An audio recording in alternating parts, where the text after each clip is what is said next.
Hey you guys, it's Brit. Tonight we're here to talk about this whole idea of the influx of bad moms on social media and the way that they're making this content strictly for views and to go viral. I had a few thoughts, and I also want to include this article that was done by the University of Chicago, the Chicago Journal of International Law. They made some really good points in this that really mirror a lot of the things that I've said 100 times on this channel, but I want to talk about this and go over it with y'all. So if you're interested, please keep watching.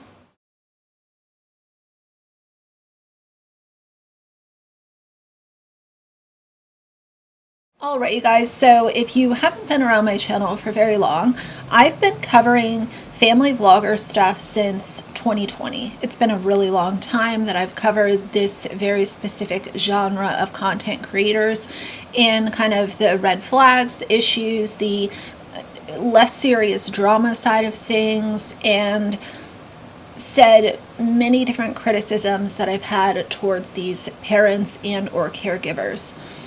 But something that I've seen specifically on TikTok is that there is an influx of purposefully being a bad mom or dad and posting it just so that you'll go viral, just to upset people, because upset means engagement, and people leaving criticism in your comments means engagement, and any kind of engagement means money. So what they're doing is exchanging being a good parent for content creation, which of course would include not sharing your kids and everything they have going on, but they're exchanging any kind of decent content creation centered around parenting and saying the views are worth it. I think about like the donut mom, the 32 pizza mom, and I know just the term or the label of bad mom, bad dad is upsetting to a lot of people. People have come across my channel and things that I've said and have been very upset just the fact that I'm saying this person is being a bad mom in this video or in this piece of content that I came across. For some reason, that label is upsetting to people and it really gets people going, even if what you're reacting or responding to is what most of us can agree on is not being a good parent. And you know, if you're neglecting or purposefully sending your children into childhood obesity by, you know, giving them the 32 pizzas, if you're doing those kinds of things, then my opinion as I consume the content is that you're being bad. I don't think that feeding your children donuts and lollipops and marshmallows and cookies should be out there and be applauded. You have options. You have the financial resources to make sure that your kids have a balanced diet. But you know, instead of giving them a normal balanced meal, if you give them cake pops and ice cream for dinner, those videos are going to go viral. And all that they care about is the money that they're making from the content, not spreading awareness or sharing healthy meal ideas. They care about how can I make sure that I piss off so many people that this video will go viral. I think that on top of the trying to normalize unhealthy diets and sitting on live stream and ignoring your children or involving your children in drama, there was a recent mom who showed her 4-year-old having a pacifier, and people shared their opinions and were concerned about this.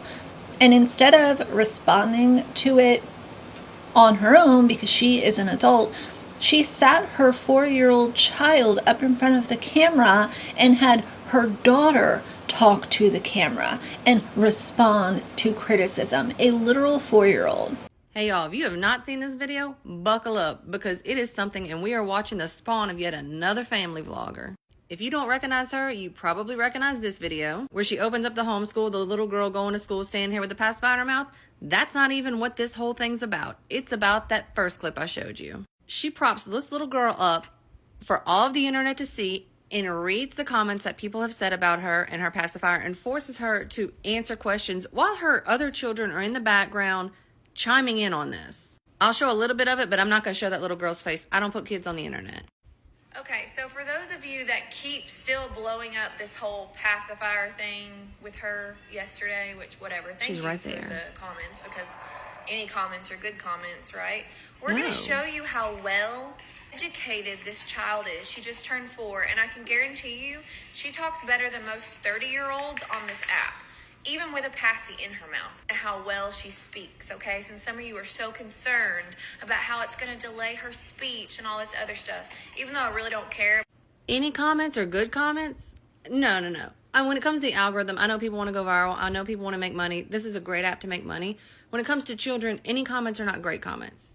If you need those comments to make money off of the backs of your children, that is wrong.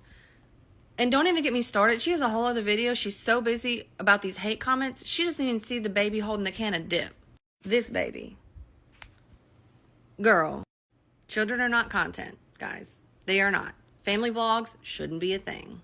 And right now, we're watching the birth of one. And oh boy. This is giving Ruby Frankie vibes, to be totally honest.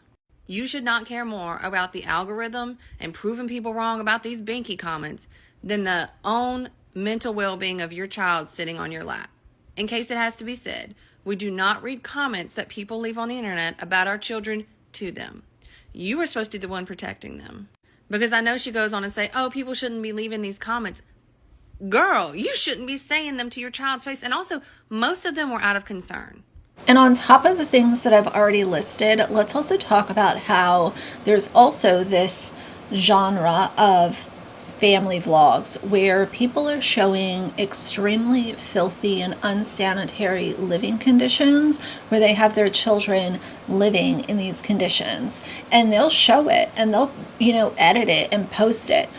And I guess they expect people to relate to it, but nobody relates to having an unsanitary home where you're raising children. That's not a normal thought. And I'm not sure why at this point in time people are still applauding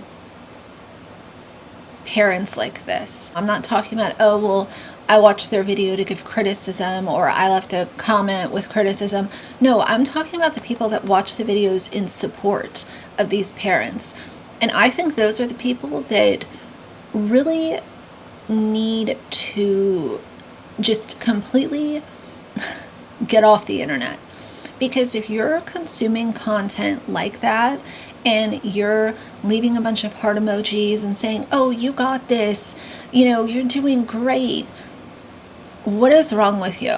I've always been a big supporter of social media. I think that it's giving us a new age way to share information and connect with each other. But there's also that side of it that is harmful to children. You have people that are just chasing views and they don't care how they get them. You have the privacy issues that a lot of family vloggers are putting their kids, out in danger because the whole internet knows where you live, what kind of car you drive, what your license plate is, where your kids go to school, who teaches your kids. And sometimes I think that the bad outweighs the good. And that's coming from somebody who really does support these platforms. I like social media, but I cannot honestly say that the good makes sense for all of the bad. The last thing I want to say in this is quite often when you think of bad parents, I think people automatically go to like Ruby Frankie. Obviously, I've covered Ruby in great detail on this channel, but not everything is as treacherous and awful and heartbreaking as Ruby Frankie is. there are many other parents that are still harming their kids by the content that they make, and that deserves to be addressed as well. I still don't understand, and I don't think that I'll ever understand, the fascination of watching other people's children in a family vlog. You do not know these people. They are not your friends. They're not your family. And people become parasocial weirdos towards these influencers. Look at how the Emily Kaiser thing worked out. People were literally, harassing and wanting to know, oh, when's your baby coming? What's the baby's name? And then the whole thing with the tragedy that happened with her. People felt like they had the right to police reports and to know what happened, and they wanted every single detail because they felt like, well, I watched her TikToks every day. So what? That doesn't mean that you are entitled to any specific detail. And I'm not here to stand up for family vloggers, but these people are truly deranged. I will have another update on the Risley and Jenkins coming soon, but this has just been on my mind, and this rise of these people is alarming. But that's going to be it for today. So if you like the video, please leave a like and a comment. And if you'd like to see more from me in the future, please subscribe. I'll see you guys soon. Bye.